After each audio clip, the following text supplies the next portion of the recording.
सबसे महत्वपूर्ण मुद्दा इस बार है देश के संविधान को बचाने का, देश के लोकतंत्र को बचाने का, जिस पर हमला भी है, खतरा भी है। और इस बात को पूरे देश के लोग, जितने प्रगतिशील लोग हैं, जितने वो लोग हैं जो हमारे संविधान से बहुत सारे संरक्षण पा रहे हैं, अधिकार, हक और न्याय पा रहे हैं, वो सभी लोग चिंतित हैं, क्योंकि बीजेपी के लोग संविधान को बदलना चाहते हैं और उसको उन्होंने पश्चिमों में शुरू कर दिया है। आप मानते हैं कि आप ये एक धारणा हम दिल्ली में भी सुन रहे हैं कि पश्चिमी उत्तर प्रदेश में जो फर्स्ट फेज की पोलिंग हुई है और दूसरे फेज की पोलिंग में देखिए प्रधानमंत्री जी का कल क्या स्टेटमेंट था, उन्होंने कहा टू गुड, बहुत बढ़िया, बेस्ट हो गई पोलिंग। कैसे देखते हैं आप इसको? देखिए, प्रधानमंत्री जी क्या कहते हैं, प्रधानमंत्री की भाषा पहले फेज की वोटिंग के बाद बदल चुकी है और अब प्रधानमंत्री जी कुछ भी कह लें, अब प्रधानमंत्री जी की बात में वो दम नहीं रह गई है, क्योंकि 14 में, 17 में, 19 में, 22 में लोगों ने भरोसा कर लिया और भरोसे के बाद जिन बातों पर भरोसा किया वो एक भी बात पूरी नहीं हुई। जहां 2 करोड़ रोजगार पर मंथ के हिसाब से आज 20 करोड़ रोजगार मिलने चाहिए थे, इस पर प्रधानमंत्री जी आज बात नहीं कर रहे हैं। प्रधानमंत्री जी आज महंगाई पे बात नहीं कर रहे हैं। कांग्रेस की गवर्नमेंट थी या यूपीए गवर्नमेंट थी, उसमें महंगाई के लिए प्रधानमंत्री जी बहुत चिंतित थे।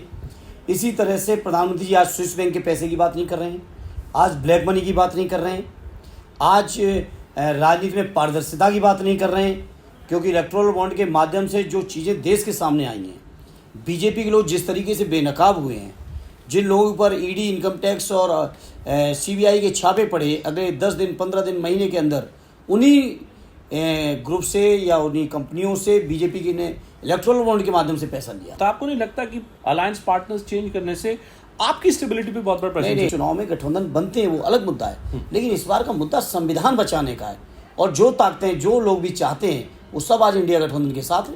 आज जो लोग कहते थे देश नहीं बिकने दूंगा, बताओ उन्होंने रेल बेचा, तेल बेचा, रेल बेचा, गेल बेचा, आपके बस हवाई अड्डे बेच दिए, आपके बंदरगाह बेच दिए, आपके LIC बेच दिए, आपकी बैंकें बेच रहे हैं, आपके टेलीकम्युनिकेशन बेच चुके हैं।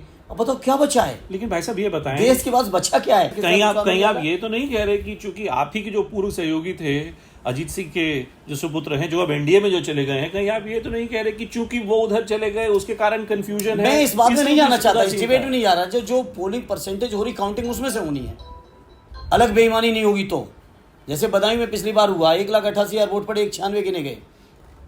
मतलब अगर वो भी शंका है, अगर नहीं हुआ तब। अच्छा, एक चीज जो अखिलेश यादव खुद मैदान में उतरे कन्नौज से, और उसके बाद अगर तीसरे चौथे फेज को कहा जा रहा है समाजवादी पार्टी के लिए सबसे बड़ी परीक्षा यही है, क्योंकि विधानसभा चुनाव में भी जो चुनावी हार हुई आपकी, उसकी वजह ये थी कि ये दोनों फेज आप कमजोर पड़ गए, जितनी उम्मीद आपने लगा रखी। देखिए, आदरणीय अखिलेश यादव जी के चुनाव कन्नौज के लड़ने से, नॉमिनेशन फाइल होने के बाद समाजवादी लोगों में एक अलग तरह का उत्साह है। और जिस फेज़ की बात कर रहे हो, इस फेज़ों में पिछले 2 फेज़ की आप बात नहीं कर रहे। आप मानोगे, इस बात को स्वीकार करना पड़ेगा कि पिछले 2 फेज़ में इंडिया गठबंधन पहले से बहुत बेहतर करते हुए आ रहा है और एनडीए का बड़ा नुकसान हो रहा है। इसी तरह से थर्ड फेज़ में तो एक तरफा संभल से लेके संभल, बदायूं, आंवला, एटा, फरुखाबाद, मैनपुरी, फिरोजाबाद तक चले जाइए, एक तरफ से समाजवादी पार्टी जीतने जा रही है। इन फेसेस में कोई किस्मत दुर्भाग्यशाली व्यक्ति होगा जो चुनाव हारेगा, अदरवाइज सारे के सारे लोग चुनाव जीत के आ रहे हैं। और यही नहीं, इसी फेस में नहीं, मैं कह रहा हूँ अभी फेस चेंज होने दिए, बढ़ने दीजिए आगे, लेकिन और पूर्वांचल तो पहुँचते पहुँचते आधी आएगी। इस बार सिर्फ और सिर्फ संविधान बचाने के लिए, लोकतंत्र बचाने के लिए, आरक्षण बचाने के लिए, जाति जनगणना करने के लिए, आपकी OPS की पुरानी पेंशन लागू करने के लिए, अग्निवीर स्कीम को ख़त्म करने के लिए, महंगाई को ख़त्म करने के लिए लोग वोट डालने के लिए तैयार हैं, रोज़गार के लिए तैयार हैं।